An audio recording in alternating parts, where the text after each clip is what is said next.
Let's run grep on a binary file. We'll use the /bin/ls file, which is the executable file for the humble ls command, which we use to list the contents of a folder. So we'll go grep Linux for the search pattern in the binary file. I see it tells us binary file matches.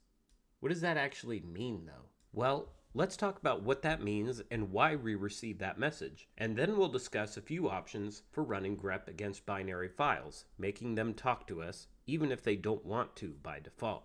First off, let's quickly discuss binary files. We know that computers essentially read all files in binary. So why am I using the specific term binary file if all files are ultimately translated to binary? Well, when I say binary file, I am simply referring to a file that is not meant to be read by humans in plain text. Instead, it's meant for other purposes. Executables are a good example because they exist to perform operations, not to be read by users. Now let's see how grep determines if a file is binary or not. Grep will determine if a file is binary or not using the following behavior. Grep will look inside the file at the first 32 kilobytes of the file. If it sees a null byte, which is that \0 in the first 32 kilobytes of a file, grep will label that file a binary and perform its normal pattern matching.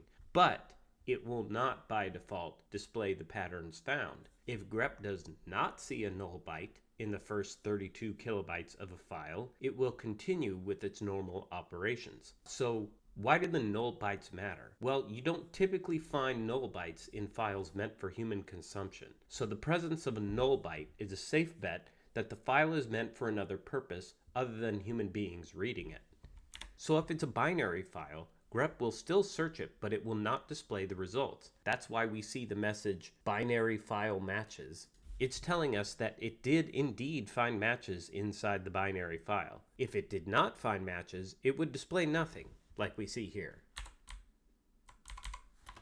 I'll change the search pattern to something that is definitely not in there, and see, I don't get any results.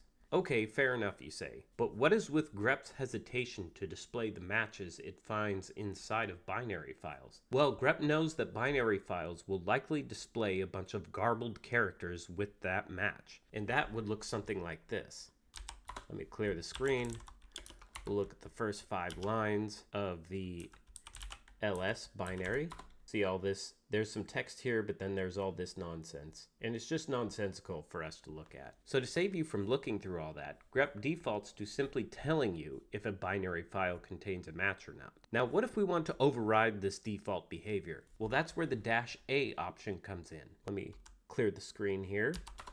If we type grep -a Linux as the pattern inside the binary file, we get the results, but the output is really atrocious. So let's chop it down by using the -o option to only return the pattern matches and not the entire line the matches are being found on. So we'll say grep dash, well, let me clear the screen. Grep -ao Linux in the binary file again. That's better, but it doesn't give us a lot of context. It's just the pattern repeated over and over again. So how about we try adding the -n to tell us the line numbers of the matches as well. So we'll redo the same search. We will place the letter N on there as well, and we'll hit enter. Okay, that's even better. However, there's an even more ideal option for grep searching binary files for patterns. Let me show you. We'll clear the screen again. I'll use the strings command, bin ls, pipe those results to grep, have grep show us the line numbers, and we'll type the search pattern.